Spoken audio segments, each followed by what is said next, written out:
Gözlerim her akşam aktarır seni, yüreğim yollardan qayıtmır evə.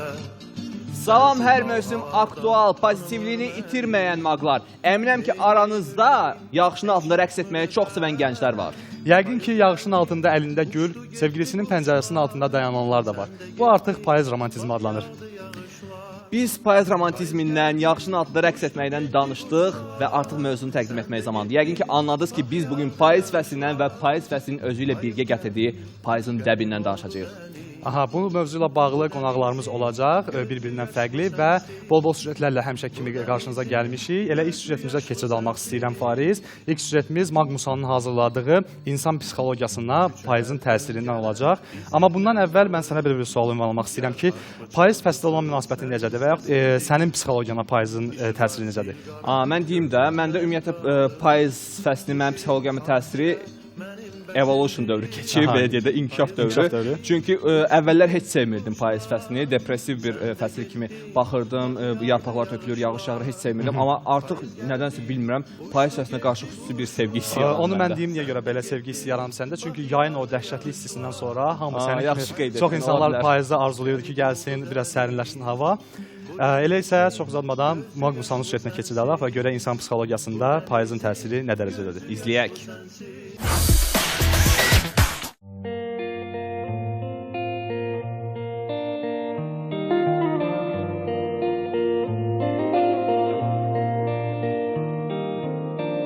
Another day, another life passes by just like mine. It's not complicated. Another mind, another soul, another body to grow old. It's not complicated.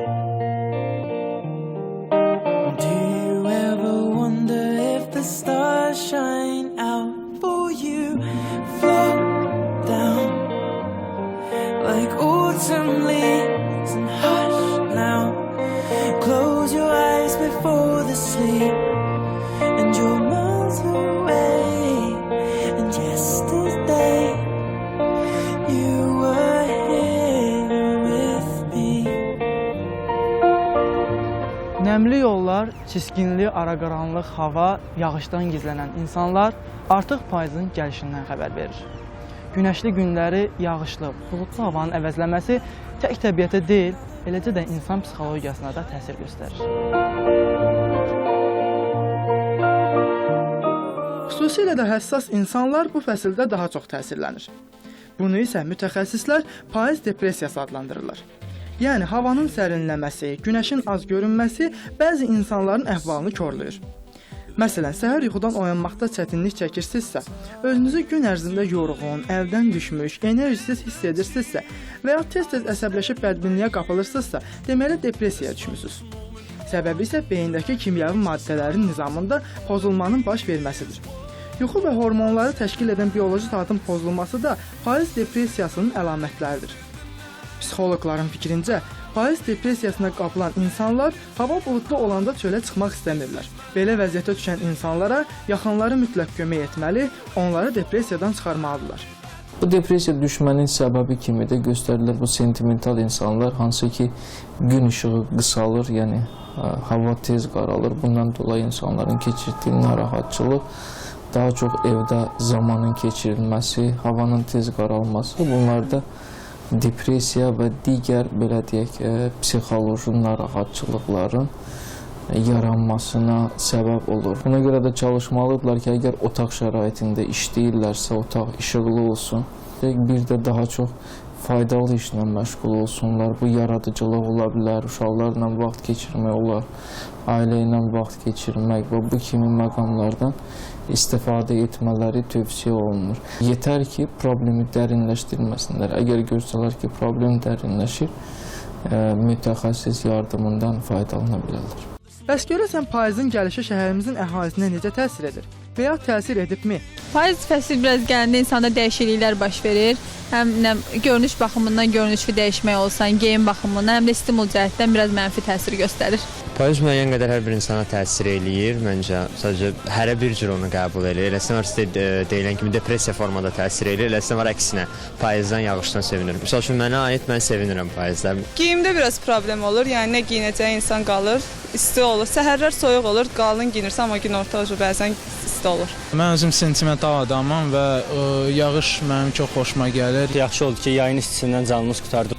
Adətən payızda havanın dəyişkən, yəni gah isti, gah soyuq, gah küləkli, gah da yağışlı olması çox vaxt bizi çaşdırır. Bir sözlə, hər gün səhər yuxudan oyanıb pəncərədən çölə boylananda öz-özümüzə görəsən bu gün nə geyinim sualını veririk. Havaya uyğun geyinməyəndə isə ya qrip oluruq, ya da digər xəstəlikləri tuturuq. Ona görə də payızda C vitamini bol olan qidalara üstünlük vermək lazımdır ki, xəstəliklər də bizdən yan keçsin.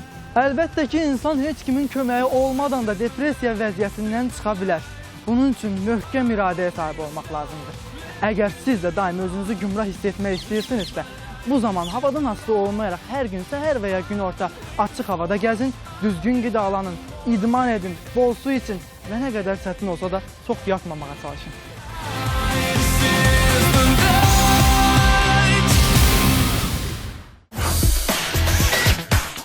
Bəli, Musanın da süjetini izlədik və payız fəslinin insan psixologiyasının təsiri haqqında da öyrənmiş olduq. Əli, payız fəsli təkcə insan psixologiyasına deyil, onun xarici görünüşünə, geyimlə də çox böyük təsir göstərir. Elə biz də bunu nəzərə alaraq bugünkü mövzumuza elə payızın dəbi qoymuşuq və mövzumuza uyğun çox gözəl və dəbli bir xanımı dəvət etmişik. Qonağımız isə modelyer Gülnarə Xəlilovadır. Buyurun.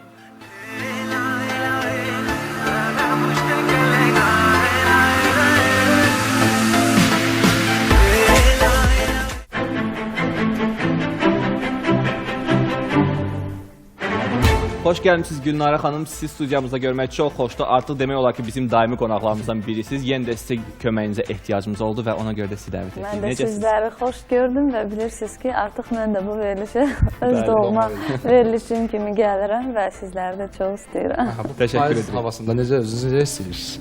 Çox yaxşı. Əslində elə bil biraz darıxmışdım və payızın girişini insanların bəziləri çox ay yox biz yayı istəyirik deyirəm, yox məncə həqiqətən deyəsən hər fəslin öz gözəlliyi var. Mən də payız üçün çox darıxmışdım. Artıq pencə geymək istəyirdim. Nə qədər mən payız yaz aylarını çox sevirəm. Yay aylarında insan çox passivləşir. Yəni sizdə payız fəsli psixoloji olaraq müsbət təsir göstərir. Necə ki, elə məndə. İndi isə başlayaq elə payızın dəbindən. Bu il payız fəslində hansı rənglər dəbdədir, hansı geyimlər daha çox dəbdə olacaq? Ümumiyyətlə, bir çox rənglər yenə də aktualdır, dəbdədir. Yəni, burada bir çox rənglər var. Burada var qaramız, həmişə olduğu kimi. Amma bu mövsümlərdə ümumiyyətlə qara rəngi daha çox axşam ziyafət geyim nümunələrində daha çox istifadə etmək lazım olacaq. Qara rəngdəki dəbdən düşmə bilmir. Qara həmişə dəbdə qalır. Qara, qırmızı, klassik rənglərdir ki, bunlar hər zaman dəbdədir və bəli, çox xoş görünən rənglərdir. Ümumiyyətlə, həm göy rəng aktual olacaq, yaşıl rəng, ot yaşıl rəngi, zərif tonlar çox dəbdə olacaq. Məsələn, çəhrayı rəngdir, bəzi çiçəklərin tonlarıdır, lilya çiçəyi olsun, məsələn, yasəməndir, boz tondur, açıq boz rəngdir. Qum rəngi artıq bir neçə illərdir ki, çox dəbdədir və çox gözəl bir çox rənglərlə maraqlı kombinasiyalara alınır. Bu rənglərlə yanaşı, baxın, bardo rəng çox mürəkkəb rəngi, yəni çirnil rəng deyilir də, bax bu tonlar. Daha çox çəhrayının bir çox tonları çox gündəmdə olacaq, həm bəylərimizin geyimlərində, həm qadınlarımızın geyimlərində. Gülnarə xanım, dəblə rahatlığı bir yerdə necə əldə edilmək olar? Yəni, həm geyinəsən, həm dəbə uyğunlaşasan, həm də özünü rahat hiss edəsən. Mütləq insan əvvəla birinci özünə rahat olan geyimi mütləq geyinib, seçib geyinməlidir. Çünki birinci rahatlıqdır, təmizlikdir, səliqəlilikdir, geyim sənə yaraşsın, zövqlə seçilmiş olsun. Bunlar əsas amillərdir. Payız fəslində hansı aksesuarlardan daha çox istifadə olunur? Aksesuarlar demək olar ki, payız fəslində, baxın, şərflər, aksesuarlara aiddir. Sırğalar, boyunbağlar, şərflər, çantalar, kəmərlər, eynəklərin özü artıq ifadə olunur. Bəs maraqlıdır, geyimlərin formalarına da toxunaq. Hansı formalı geyimlər daha çox dəbdə olacaq? Dar yoxsa geniş? Daha çox geniş. Həcm yenə də və həcm sırasında həm də həndəsi fiqurların çox olması geyim nümunələrində. Yəni dördbucaq, düzbucaq, aval, trapez. Bax, bu formalar çox aktualdır. Əsasən üst geyimlərində, paltolarda həcm və trapez formaları çox aktual olacaq. Üst geyimləri, yəni paltolar, gödəkçələr, bax bunlarda daha çox əlvan rənglər çox mən istifadə saç olunacaq. düzümlərinə toxunaq. Çünki son zamanlar mən görürəm ki, xanımlarımız xüsusən də qısa saçlara üstünlük verirlər. Bəs bu il payız fəslində hansı ölçüdə saç düzümləri daha çox dəbdədir? Mən sizə bir sir açıqlayım. Mən heç zaman hansı saçın dəbdə olduğu ilə, yəni bu günə kimi özümü götürsəm, yəni mənim ürəyim istəyən bir saç, mən bugün özümü bu cür görmək istəyirəm. Bu ay özümü belə görmək istəyirəm, bu il ümumiyyətlə.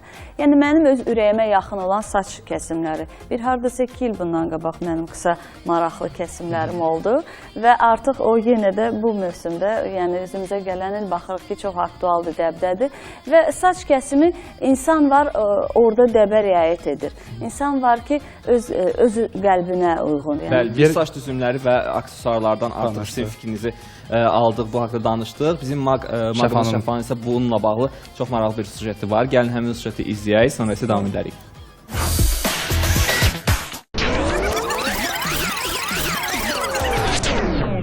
İnsanın statusunu bildirir, onun cəmiyyətin hansı təbəqəsinə məxsus olduğunu sərgiləyir. Fəsillər bir-birini əvəz edəndə ilk növbədə xanımlarımızı düşündürən necə geyinib keçinmək olur. Axı dəb hər il, hər mövsüm dəyişir. Yəqin ki, dəblə ayaqlaşanlar, dəbli və ən əsası isə zövqlü geyinənlər artıq payız-qış mövsümü üçün planlarını da qurublar. Modelyerlər deyirlər ki, bu ilin payız-qış fəslində toxunma, şal yaxalıqlı jaketlər yenə də aktual olacaq.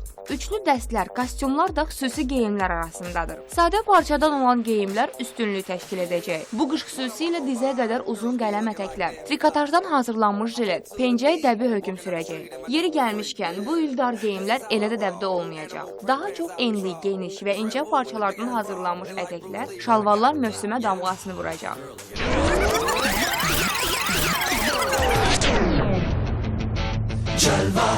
Modelyerlər həmçinin vurğulayırlar ki, bir neçə ildir gənc qızların istifadə etdiyi retro üslubunda olan şlyapalar, qalstuklar, əlcəklər və iri toxunuşlu şərflər bu ildə geyimləri bəzəyəcək. Bir sözlə, aksesuarlar 1930-cu illərin dəbinə uyğun olacaq. Köynəklər arasında isə valanlı, boynu dik, hündür kəsimli, dairəvi biçimli yaxalığı olan köynəklər dəbdə olacaq. Uzun boğaz geyimlər bu il yenə dəbli geyimlər sırasındadır. Modelyerlərin fikrincə dərilər və xəzlər də bu ilin əvəz edilməzlər sırasında yer alacaq. Xüsusilə egzotik və zamşa dərilər hələ də öz dəbini qoruyub saxlayır. Bu uzun müddət belə davam edəcək. Bu ilin payız mövsümündə rock üslubunda xırda dəmirlərlə işlənmiş sadə dəri geyimlər də üstünlük təşkil edəcək. Qadınların ən zəif nöqtəsi olan ayaqqabılara gəlincə, bu il daha çox hündürdaban ayaqqabılar öz aktuallığını qoruyacaq. Klassik hündürdaban ayaqqabılara xanımlar daha çox üstünlük verəcək. Xanımlar bu il kiçik ölçülü çantalara üstünlük verməlidir. Çünki bu ildən etibarən çox böyük çantaların mövsümü bitir. Sonda isə onu deyim ki, bu il yalnız sizə yaraşanı geyinin. Çünki bu mövsümün hər hansı ilində bir yox, məhz elə sizə yaraşan geyimlər hökm sürəcək. Odur ki, zövqlü geyinin ki, göz oxşayasınız. Miami equals black mask, black gloves with a little bit of rope to tie. I flipped it, black suits, white shirt. Gülnar xanım, bəs maraqlıdır, hansı materialda olan geyimlər daha çox istifadə olunsa, yəni yaxşıdır? Materiallar. Ümumiyyətlə, payız fəslində əlbəttə ki, trikotajlar çox aktual olacaq, tweed parçalar çox aktual olacaq, jersey, sonra həmişə bildiyimiz ipəklər, şifonlar, atlaslar, daha çox xara materiallar, xara parçalar çox aktual olacaq ki, üzərində gümüşü, qızılı işləmələrin və hələ də bu işləmələrin şərq motivlərində olması, ornamentlərin olması. Şəhərin bütün bu işıqlarının əksi elə bilin ki, parçalara keçirilir. Bax, bu növ parçalar çox aktual olacaq. Sonra alışmışıq açıq rəngli parçaların üstünə çiçək naxışlarının olmasına. Bu mövsümdə qara mövzuda, qara fonda bax bu çiçəkli naxışların olması çox gündəmdə olacaq. Çox gözəl. Gülnar xanım, mən indi istəyərdim ki, sizin yaradıcılığınıza da toxunaq. Siz bəs payız fəsli üçün yeni bir kolleksiya hazırlayırsınızmı? Ümumiyyətlə bunu nümayiş etdirmək istəyirsinizmi? Nə yeniliklər var? Bəli, bizdə daim yeni geyimlər hazırlanır və əlbəttə ki, bu geyimlər çox zaman hansısa proyektlərlə bağlı daima fəaliyyət göstəririk və hər zaman yeni geyimlər hazırlayırıq və Amma həm də yenə həmişəki kimi olaraq milli geyimlərimiz var ki, yəni mənim modelimdə bəli bu kolleksiyada davam eləyir və yeni geyimlər hər zaman öz işini görür, öz sözünü deyir. Günel xanım, payızın gecə və ziyafət geyimləri digər fəsillərin həmin o gecə və ziyafət geyimlərindən nə ilə fərqlənir?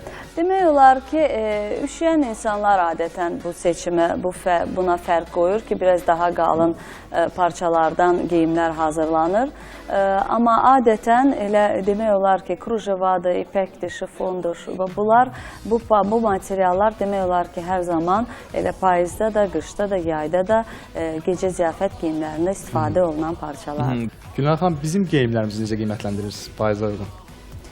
Normaldır, yəni gəncsiniz, rəngləri ümumiyyətlə cins şalvarlarla bir çox rənglərin əksəriyyəti çox uyğun olur. Mən düşünürəm ki, Parisdə də düzgündür, sizdə də düzgündür əslində.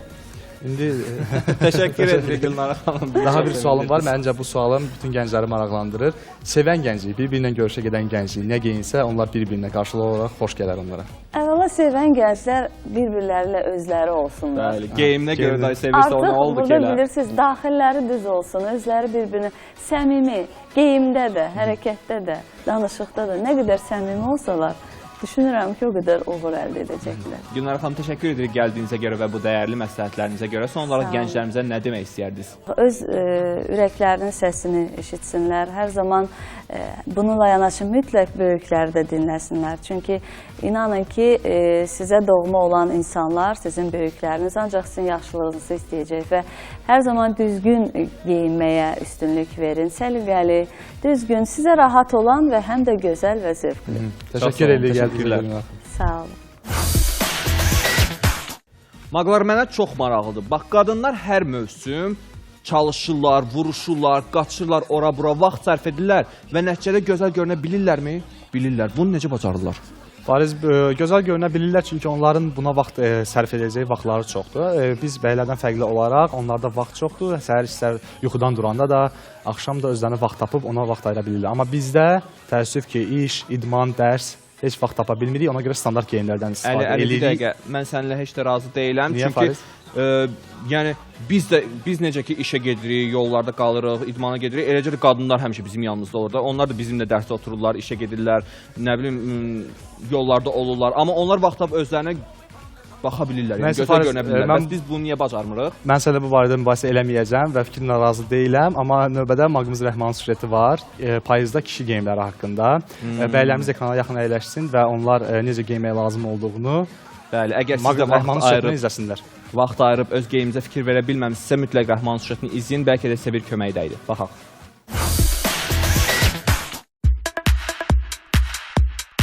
Dəbin dalınca qaça-qaça fikirləşdim ki, siz magiları bugün dəb dünyasına aparım. Mən Magi Rəhman, siz magilara bu ilin payız-qış mövsümünün tendensiyaları haqda məlumat verəcəm. Bu mövsümdə qüsursuz və dəbli geyinmək istəyirsinizsə, o zaman diqqətiniz məndə olsun.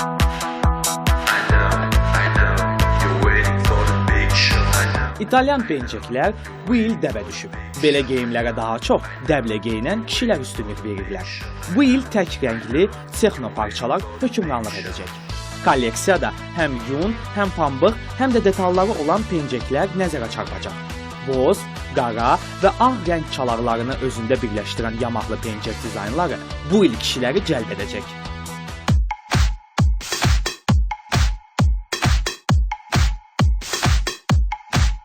Bu ilin əsl trendləri isə dəri pencəklər və köynəklərdir. Dəblə biraz da olsa ayaqlaşmaq istəyən biz bəylərin ən yaxşı seçimi dəri olmalıdır. 2013-cü ilin payız-qış mövsümündə daha çox tünd göy, tünd qırmızı və solğun yaşıl rənglər hökmranlıq edəcək. Qış mövsümündə boy göstərən hissələr arasında uzun palto, trençkotlar da xətli və ekostan nağışları ilə bu mövsümün trendlərindəndir. Qara geyim isə sizə intellektual görkəm verəcək.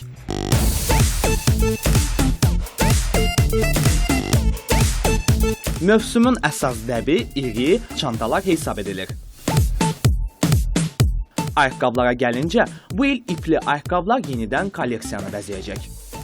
Dəblə geyinmək bir xüsusiyyət yox, bir bacarıqdır. Odur ki, Bu bacarığı özünüzdə artırmaq və daha zövqlü geyinmək istəyirsinizsə, mütləq dəb jurnallarını və ya saytlarını gözdən keçirin. Nə qədər şablon səslənsə də, unutmayın ki, ilk növbədə sizə yaraşanı geyinin ki, zövqlü görünəsiniz.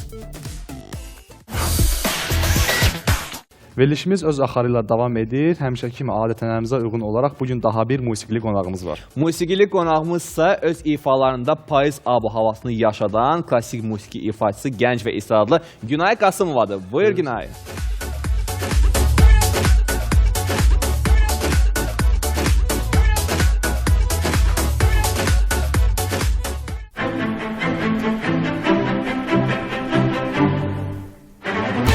Xoş gəlmisiniz Günay xanım. Necəsiniz? Çox sağ olun, yaxşıyam. Siz necəsiniz? Biz də əlayıq. Təbii ki, belə də olmalıdır. İstəyərdik ki, Günay, ilk öncə özünü təqdim edəsən. Qoy tamaşaçılarımız səni daha yaxından tanısınlar. Həm yaradıcılığını, həm də özün haqqında məlumat ver.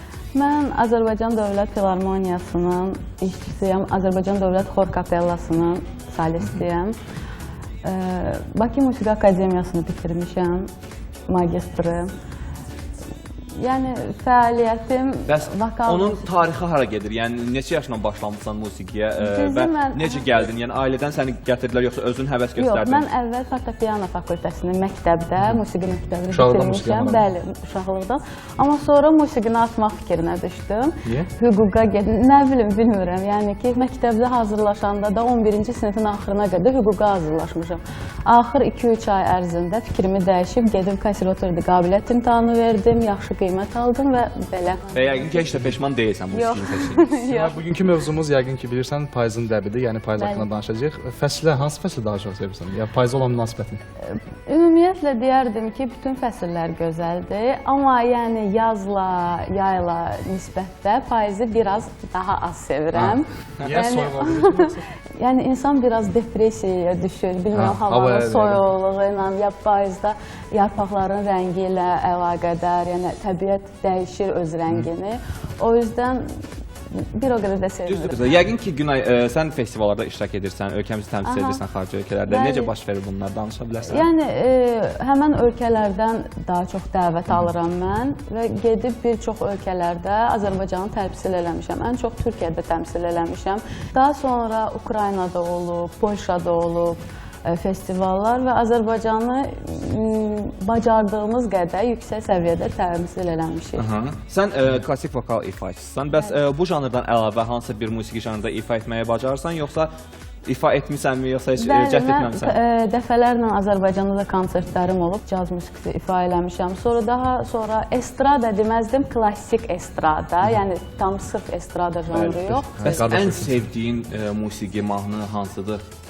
Ən çox sevdiyim hansı janrdır? Fərqi yoxdur, yəni hansı janrda istəsən, yəni özümə doğma olan janrda. Özümə doğma olan janrda ən çox sevdiyim ifa Mozart'ın İdomenei operasından Elektranın ariyasıdır. Günay xanım, hansı geyimlərə üstünlük verirsiniz? Bax, payız fəslindədir, mövzumuza uyğun olaraq. Mən daha çox sintezi xoşlayıram. Klassika ilə sport stilinin, yəni ortaq bir məxrəcini xoşlayıram. Dəblə ayaqlaşmağı sevirsiniz?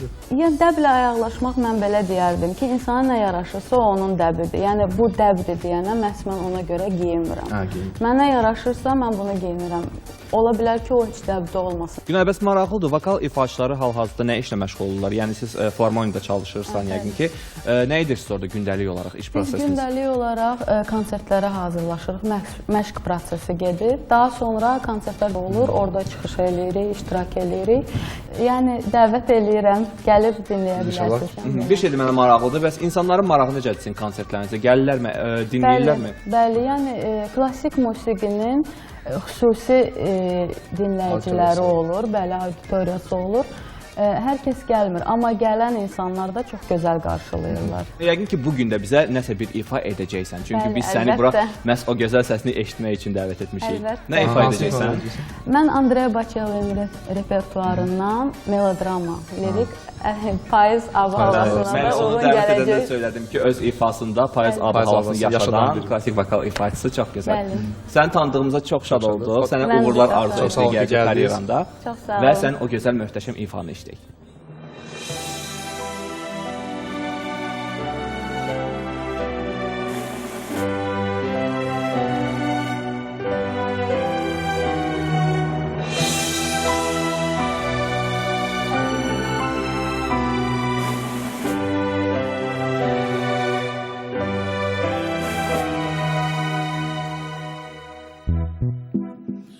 Questa mia canzone, inno dell'amore,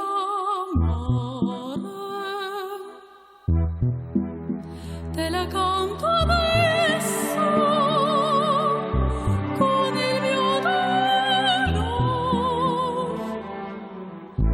così forte, così grande che mi trafigge il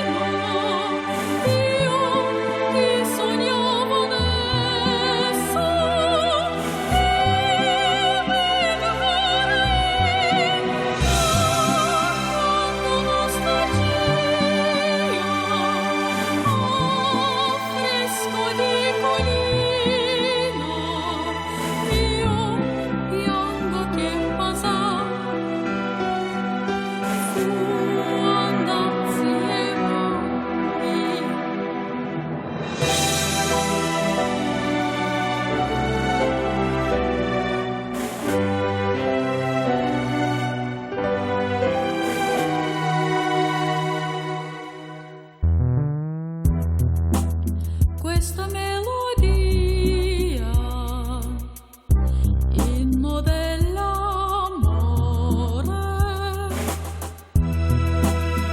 te la canto sento tutto il mio dolore, così forte, così grande che mi trafigge il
Mövsümdən, dəbdən, problemlərinizdən asılı olmayaraq həmişə əhvalınızı yüksək tutunmaq var. Çünki əsas olan ruh yüksəkliyidir. Amma yaxşı görünməyi və hər yerə vaxtında getməyi də unutmayın. Çünki insanları geyiminə və punktuallığına görə qarşılayırlar. Bəli, artıq payız da gəldi, amma biz gedirik. Ona görə gedirik ki, növbəti verilişə hazırlaşaq. Elə isə növbəti görüşlərdə sizinlə görüşənədək. Bugünlük isə bu qədər.